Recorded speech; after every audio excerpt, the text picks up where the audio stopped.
Good evening students, welcome back to computer science exam crack channel. आज मैं इस video में आपके लिए एक बहुत इंपॉर्टेंट टॉपिक लेकर आई हूँ, पाइथन प्रोग्राम, जो कि बहुत बच्चों की डिमांड आ रही थी, मैडम पाइथन करा दीजिए, पाइथन करा दीजिए। इसलिए मैंने ये टॉपिक लास्ट में रखा क्योंकि ये बहुत बड़ा टॉपिक है बच्चों, और अगर आप सोचते हो कि आप एक दिन में या एक वीडियो से आप इसको समझ जाएंगे, वो बहुत मुश्किल है। लेकिन मैं इस वीडियो में आपके लिए सिर्फ वही टॉपिक डिस्कस करूंगी जो कि एग्जाम में पूछे जाते हैं। तो मैंने प्रीवियस ईयर के क्वेश्चन पेपर की एनालिसिस की है, उसके बेस पर ही हम यहाँ पर पाइथन करेंगे। तो चलिए बच्चों स्टार्ट करते हैं पाइथन। तो सबसे पहले जो क्वेश्चन बनता है कि पाइथन जो प्रोग्रामिंग है उसका इन्वेंटर कौन है। तो बच्चों ये नाम याद कर लो, गाइडो वैन रॉसम। ये कब रिलीज हुई थी? 1991 में इसको रिलीज किया गया था। कहाँ पर रिलीज हुई थी? CWI लेबोरेटरी के अंदर नीदरलैंड में पाइथन प्रोग्रामिंग रिलीज हुई थी। ठीक है, क्योंकि जो आपकी HSSC है वो इन्वेंटर पे भी फोकस कर लेती है कई बार। तो बच्चों आप C का और पाइथन के इन्वेंटर, उनकी रिलीज डेट और कहाँ पर हुई थी ये अपना याद करके जाएंगे। अगला जो क्वेश्चन बनता है पाइथन प्रोग्रामिंग पे, जो पाइथन प्रोग्रामिंग है combination of procedural, important point है बच्चों ये, combination of procedural and object oriented programming. ठीक है, तो पाइथन दोनों से मिलकर बना है। क्वेश्चन इसलिए पूछा जाता है क्योंकि सी जो है आपकी प्रोसीजरल है, या आपको स्ट्रक्चर लिखा मिले तो उसमें भी कंफ्यूज मत होना। सी आपकी प्रोसीजरल, और यहाँ पे मैं लिख ही देती हूँ बच्चों स्ट्रक्चरल, और C++ आपकी अकेले क्या है? ऑब्जेक्ट ओरिएंटेड है। बट पाइथन जो है दोनों का कॉम्बिनेशन है। क्लियर? अब जो हम बात करेंगे पाइथन की, कि पाइथन है आपकी प्लेटफॉर्म इंडिपेंडेंट। क्या है?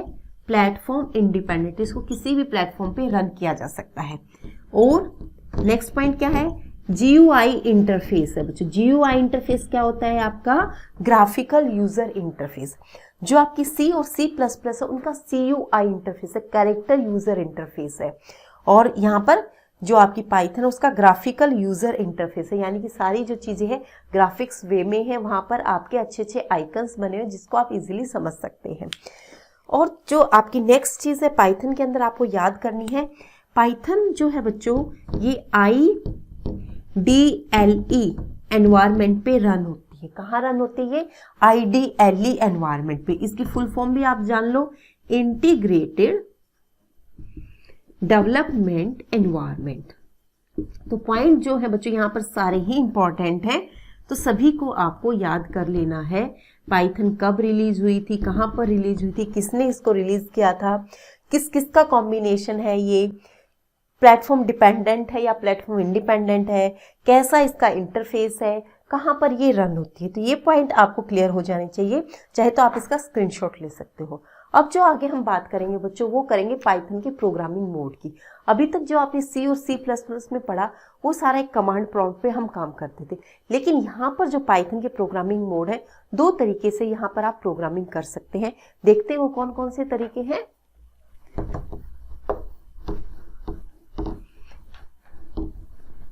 तो बच्चों पाइथन प्रोग्रामिंग 2 वे से आप कर सकते हो। 2 वे हो सकता है या मोड पूछे जा सकते हैं, कंफ्यूज होने की जरूरत नहीं है। तो 2 वे है इसके, एक है आपका इंटरेक्टिव मोड और दूसरा है आपका script mode.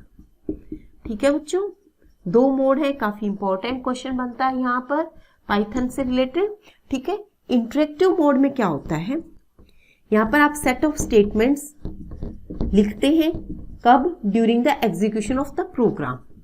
During execution of the program, आपको जब प्रोग्राम एग्जीक्यूट करना होता है तभी आप यहाँ पर स्टेटमेंट्स को लिखते हैं। ठीक है, और इंटरेक्टिव मोड के अंदर बच्चों 2 प्रॉम्प्ट होते हैं जिनको हम प्राइमरी और प्राइमरी प्रॉम्प्ट लिख देती हूँ ताकि आपको याद रहे, और सेकेंडरी प्रॉम्प्ट। ठीक है, एक पाइथन ही ऐसी लैंग्वेज है जहां ये आपको 2 प्रॉम्प्ट प्रोवाइड कराती है। जो प्राइमरी प्रॉम्प्ट क्या होता है बच्चों? 3 टाइम ग्रेटर देन का सिंबल जो होता है वो प्राइमरी प्रॉम्प्ट होता है, और सेकेंडरी प्रॉम्प्ट क्या होता है? 3 डॉट जो बने होंगे वो आपका सेकेंडरी प्रॉम्प्ट होगा। ठीक है, तो बच्चों एक क्वेश्चन यहां से बनेगा, आपसे पाइथन का प्रॉम्प्ट पूछ लिया जाएगा।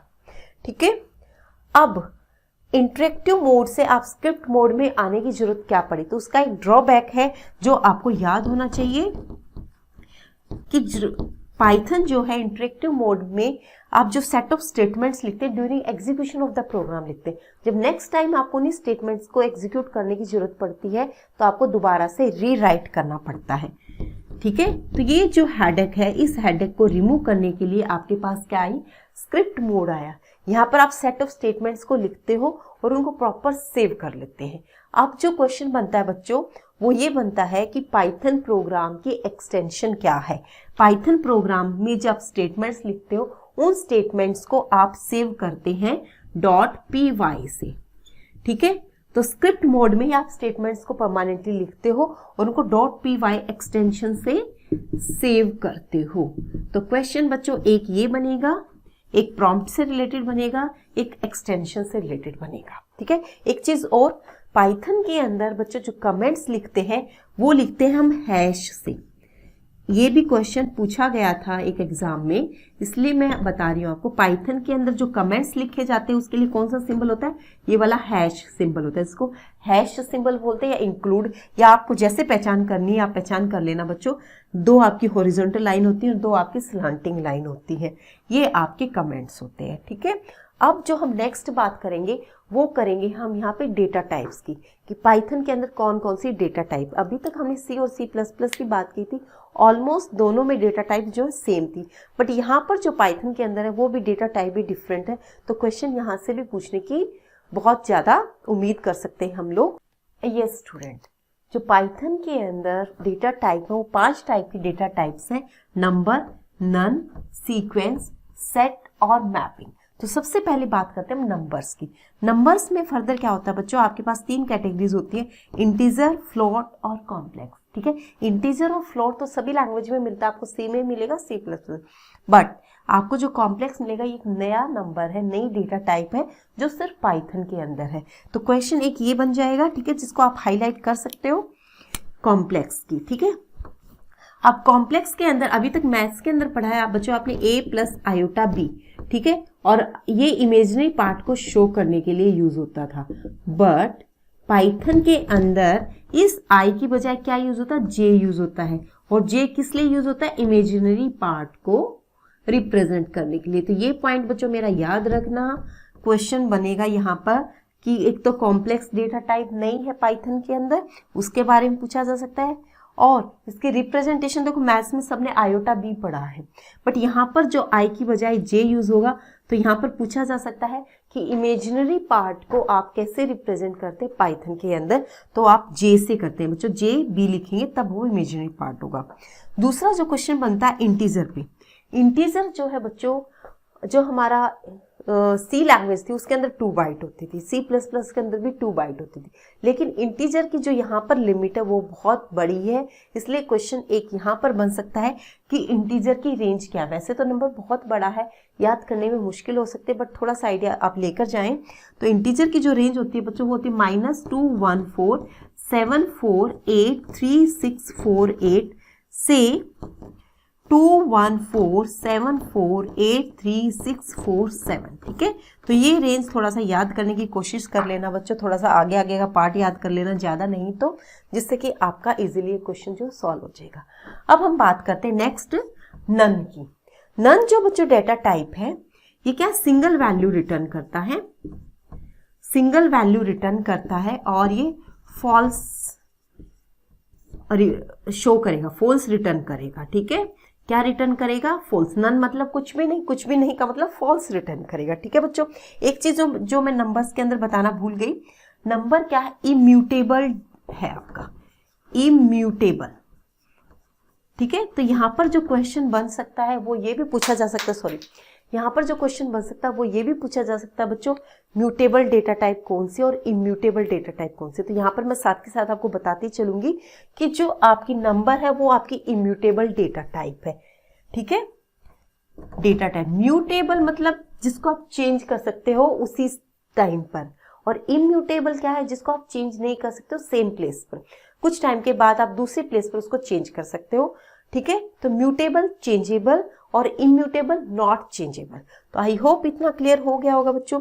अब हम बात कर लेते हैं नेक्स्ट सीक्वेंस की। तो बच्चों यहाँ पर जो हम सीक्वेंस है, सीक्वेंस डेटा टाइप के अंदर आपके पास 3 टाइप की है, स्ट्रिंग, टपल और लिस्ट। अब स्ट्रिंग को आप पाइथन में कैसे रिप्रेजेंट करते हैं? स्ट्रिंग को अगर किसी भी नंबर का अल्फाबेट का कलेक्शन अगर सिंगल कोट से या डबल कोट से वो एनक्लोज्ड है तो वो एज अ स्ट्रिंग कंसीडर होगी बच्चों। ये फिर एक अलग चीज है। पाइथन सिंगल कोट और डबल कोट दोनों को ही अलाउ करती है, जबकि सी और C++ सिर्फ सिंगल कोट को अलाउ करती है। नेक्स्ट है बच्चों टपल। टपल कैसे रिप्रेजेंट करते हैं?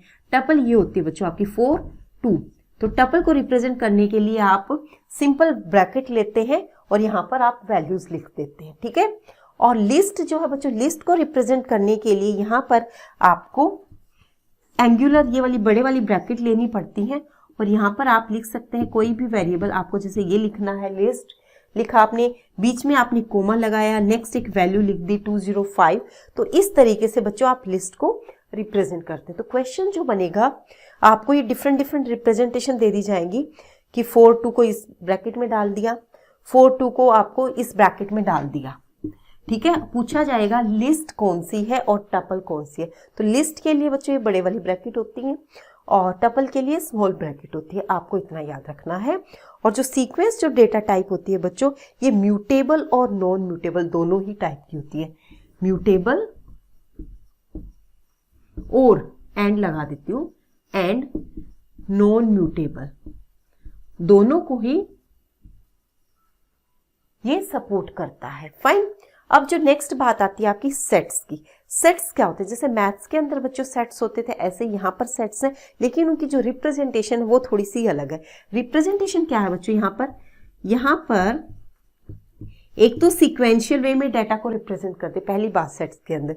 और सेट के अंदर एक तो ये बड़े वाली ब्रैकेट आती है, उसके बाहर जो है छोटे वाली ब्रैकेट आती है। आप कह सकते हो कि पहले लिस्ट बनाई और उसके बाद आपने उसको टपल बना दिया। इस तरीके से आप इसको याद कर सकते हो। तो सेट की रिप्रेजेंटेशन ये वाली है। तो क्वेश्चन आपको किसी भी तरीके से पूछा जाए, ये टपल की रिप्रेजेंटेशन है, ये लिस्ट की रिप्रेजेंटेशन, और सेट में दोनों चीजें आती हैं, ये आपको अपने दिमाग में बिठा लेना है। और नेक्स्ट जो बच्चों टाइप आती है दैट इज मैपिंग। मैपिंग क्या होता है? ये अनऑर्डर्ड म्यूटेबल है। अनऑर्डर्ड म्यूटेबल है, ठीक है। जैसे सीक्वेंस है बच्चों, ये ऑर्डर्ड है, जैसे नाम से ही पता चल रहा है कि एक ऑर्डर्ड में होगा, एक प्रॉपर सीक्वेंस में होगा यहाँ पर। बट जो मैपिंग है ये अनऑर्डर्ड म्यूटेबल है। और मैपिंग के फर्दर जो टाइप है वो डेटा डिक्शनरी है। तो क्वेश्चन पूछा जाएगा कि डेटा डिक्शनरी किस कैटेगरी को बिलोंग करती है डेटा टाइप की? तो आप बोलेंगे मैपिंग को। और डेटा डिक्शनरी को कैसे रिप्रेजेंट किया जाता है बच्चों? डेटा डिक्शनरी को रिप्रेजेंट किया जाता है यहाँ पर की वैल्यू पेयर में, जो ये आपके लिए एक नई चीज होगी, की वैल्यू पेयर में, ठीक है। तो की वैल्यू पेयर में कैसे रिप्रेजेंट करते हैं? यहाँ पर बच्चों ऐसे लिखा जाएगा, जैसे 1 लिख दिया यहाँ पे A, फिर कोमा लगा दिया 2:B, 3:C। तो इस तरीके से आप डेटा डिक्शनरी के अंदर वैल्यूज रिप्रेजेंट करते हो। जो ये 1, 2, 3 है ये की को रिप्रेजेंट करता है, और A, B, C जो आपके सिंगल कोट्स के अंदर है ये वैल्यू को रिप्रेजेंट करते हैं। बीच में क्या है? कॉलन आ गया। तो एक रिप्रेजेंटेशन ये है। तो बच्चों इनको भी बहुत अच्छे से करना है आपको। 5 डेटा टाइप है, नंबर है जो इम्यूटेबल डेटा टाइप है, इंटीजर की रेंज आपको पता होनी चाहिए, कॉम्प्लेक्स नंबर यहाँ पर J से डिनोट होगा, इमेजिनरी पार्ट I से नहीं होगा, नन क्या है? एक सिंगल वैल्यू को रिप्रेजेंट करेगा और फॉल्स रिटर्न करेगा। सीक्वेंस क्या है? ऑर्डर्ड में है, म्यूटेबल और नॉन म्यूटेबल दोनों को सपोर्ट करता है ये। इसकी फर्दर 3 टाइप है। स्ट्रिंग में ये सिंगल और डबल कोट्स दोनों को यूज करते हैं इसके अंदर। टपल में आपका ये छोटे वाली ब्रैकेट होती है और 4 और 2 इस तरीके से आप रिप्रेजेंट करें। लिस्ट के अंदर आपके वाली बड़ी वाली ब्रैकेट होती है। सेट्स दोनों का कॉम्बिनेशन होता है, पहले आपकी बड़ी वाली ब्रैकेट होती है और ये ऑर्डर्ड में होती है बच्चों, ये भी आपका ऑर्डर्ड है, ठीक है। और बाहर क्या होती है? आपकी छोटे वाली ब्रैकेट होती है। मैपिंग क्या है? आपका अनऑर्डर्ड म्यूटेबल है और इसमें डेटा डिक्शनरी आती है जो की वैल्यू पेयर में वैल्यूज को स्टोर करता है। तो ये था बच्चों डेटा टाइप के बारे में। पाइथन के अंदर एक और नई चीज है, वो क्या? Value of object. Value of object, और इसको हम असाइनमेंट भी बोलते हैं। असाइनमेंट भी बोलते हैं। जैसे C और C++ के अंदर भी ये सिंबल जो था असाइनमेंट का था। बट यहाँ पर बच्चों हम क्या करते हैं? यहाँ पर ये डिक्लेयर नहीं करते हैं वेरिएबल को, जैसे हम C++ के अंदर करते थे इंट A और B। इस टाइप से आप इंट में डिक्लेयर नहीं करते। यहाँ पर क्या करेंगे? आपका एंगुलर ब्रैकेट वाला जो 3 आपके ग्रेटर देन के सिंबल, ये तो प्रॉम्प्ट होता है, ये मैंने बता चुकी हूँ मैं आपको पहले ही। तो यहाँ पर आप क्या करेंगे, पाई लिख दिया आपने, पाई की वैल्यू 3.14 आपने यहाँ पर सेट कर दी। तो यहाँ पर क्या है, आपने कांस्टेंट एक वैल्यू भी सेट कर दी और इसको जो पाई की वैल्यू 3.14 असाइन भी कर दी। ठीक है, यहाँ पर आपको डेटा टाइप को लिखने की जरूरत नहीं है, जो सबसे बड़ी एडवांटेज है पाइथन के अंदर, बहुत आसान काम कर दिया है।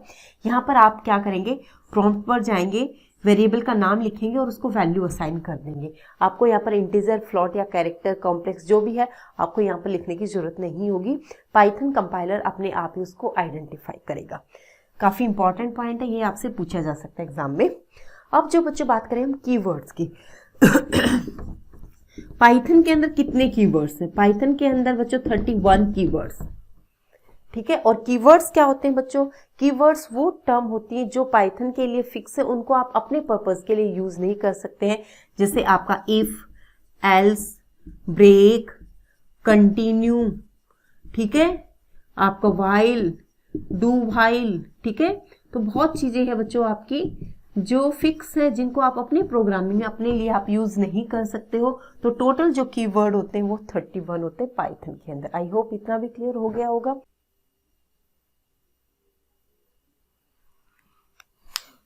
यस स्टूडेंट, अब जो हम बात करेंगे वो करेंगे पाइथन्स में ऑपरेटर्स की। यहाँ पर बहुत डिफरेंट टाइप के ऑपरेटर्स होते हैं, जैसे सी के अंदर 8 टाइप के ऑपरेटर्स होते हैं, यहाँ पर भी फर्दर टाइप के ऑपरेटर होते हैं।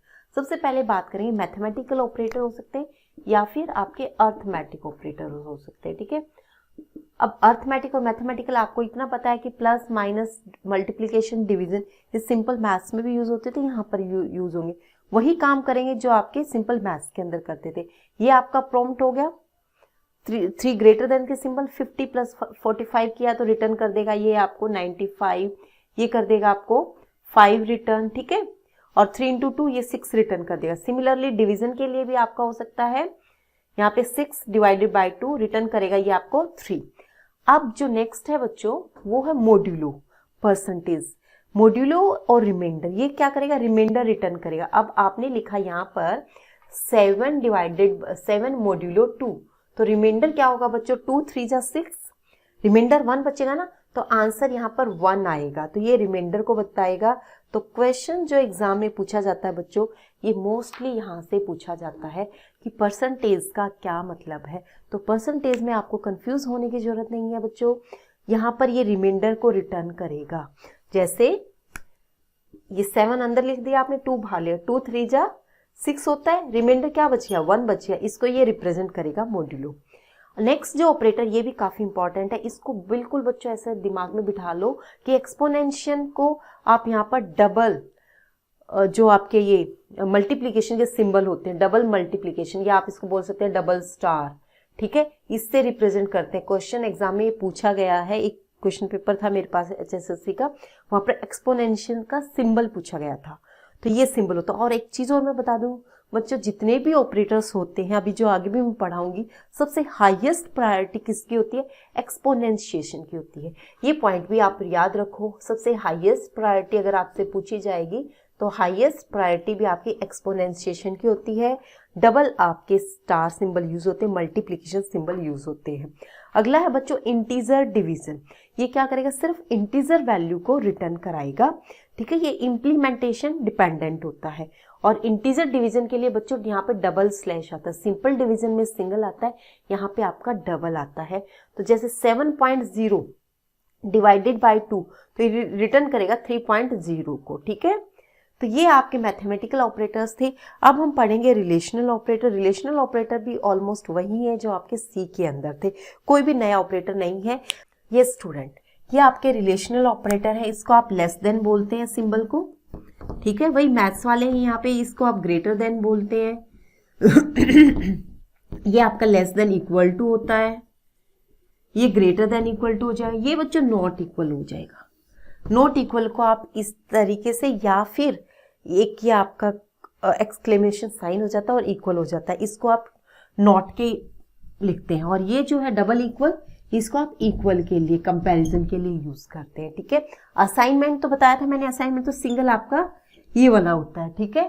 लेकिन इक्वल के लिए आप यहाँ पर डबल इक्वल का साइन यूज करते हैं। तो ये आपके रिलेशनल ऑपरेटर्स थे बच्चों। अब जो हम पढ़ेंगे next logical operators. Logical operator भी आपके वही हैं जो आपके सी और सी प्लस प्लस के अंदर थे। यहाँ पर हैं आपके एंड, और नॉट। तीन आपके यहाँ पर लॉजिकल ऑपरेटर्स हैं बच्चों, एंड, और नॉट, जिसका कि मैं मैराथन क्लास में भी बहुत अच्छे से एक्सप्लेन कर चुकी हूँ। एंड के अंदर क्या होता है बच्चों कि एंड में आपका मल्टीप्लीकेशन का सिंबल यूज होता है, और में आपका प्लस का, और नोट में आपका निगेशन का सिंबल यूज होता है। ठीक है, ये वाले सिंबल्स यहाँ पे यूज होते हैं। जब आपकी दोनों वैल्यू ट्रू होती हैं तो ही एंड जो है ट्रू देगा, क्योंकि किसी भी नंबर को जीरो के साथ मल्टीप्लाई करेंगे तो वो जीरो ही हो जाएगा, चाहे कितना बड़ा नंबर हो। और में क्या करेंगे बच्चों, यहाँ पर अगर आपकी एक भी वैल्यू ट्रू है तो आंसर क्या होगा, ट्रू ही आएगा। और निगेशन क्या करेगा, मान लो आपने यहाँ पे लिखा, मैं यहाँ पे एग्जांपल देती हूँ आपको, कि आपने निगेशन लिखा और यहाँ पे लिख दिया आपने ट्रू, अंदर वैल्यू ट्रू है, आपने उसका निगेशन करोगे तो वैल्यू क्या आएगी, ये आ जाएगी आपकी फॉल्स। ठीक है, तो ये आपका लॉजिकल ऑपरेटर्स थे। अब हम एक और नए ऑपरेटर की बात करेंगे। यस स्टूडेंट, असाइनमेंट ऑपरेटर आपके सी के अंदर पाइथन के अंदर क्या है, एक तो इक्वल है जो कि हम जनरली यूज करते हैं, एक है आपका प्लस इक्वल। इसका मतलब क्या है, अगर मैंने लिखा x + 2, ठीक है,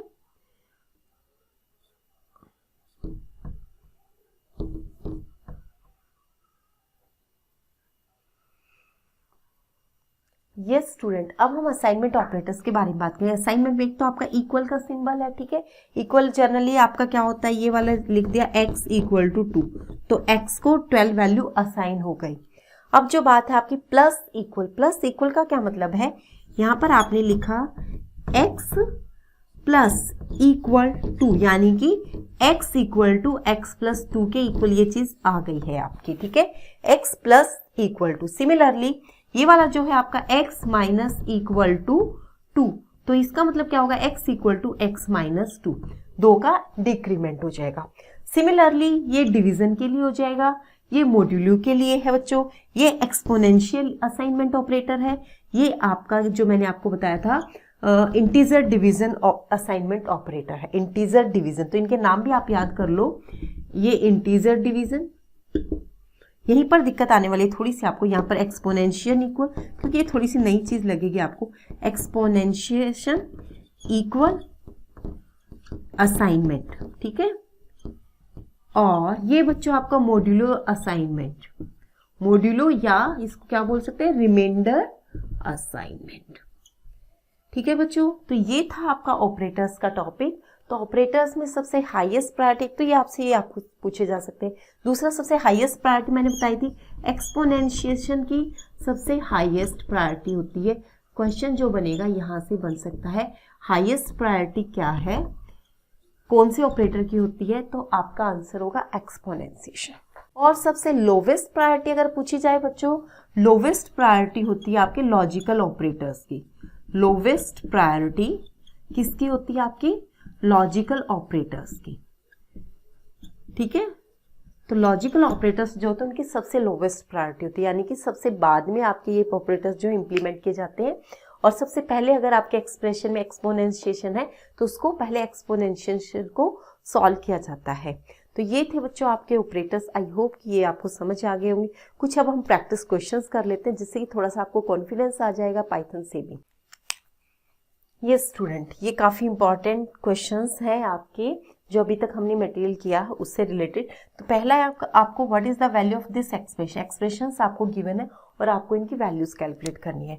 तो बच्चों पहले क्या है कि 24 डिवाइडेड बाय, ये इंटीजर डिवीजन है ना, सिंबल इंटीजर डिवीजन है, 24 डिवाइडेड बाय 6, 6 4 जार 24 हो जाएगा, 4 रिटर्न हो जाएगा। उसके बाद क्या है, मॉड्यूलो 4%3, मॉड्यूलो का मतलब क्या, रिमाइंडर। रिमाइंडर क्या आएगा, जब आप 4 को 3 से डिवाइड करेंगे, 3 × 1 = 3, तो रिमाइंडर क्या आ जाएगा बच्चों, 1 आ जाएगा। तो इसका आंसर क्या हो जाएगा, 1 हो जाएगा। सिमिलरली अब आपके पास क्या है, 24 इंटीजर डिवीजन 4 इंटीजर डिवीजन 2। तो पहले आप इसको, इस पोर्शन को सॉल्व कर ले। 4 6 जार 24 हो जाता है, 4 × 6 = 24। ठीक है, फिर उसके बाद एक और आपको क्या होता है, 2 2 से फिर डिवाइड करेंगे तो आंसर होगा 3।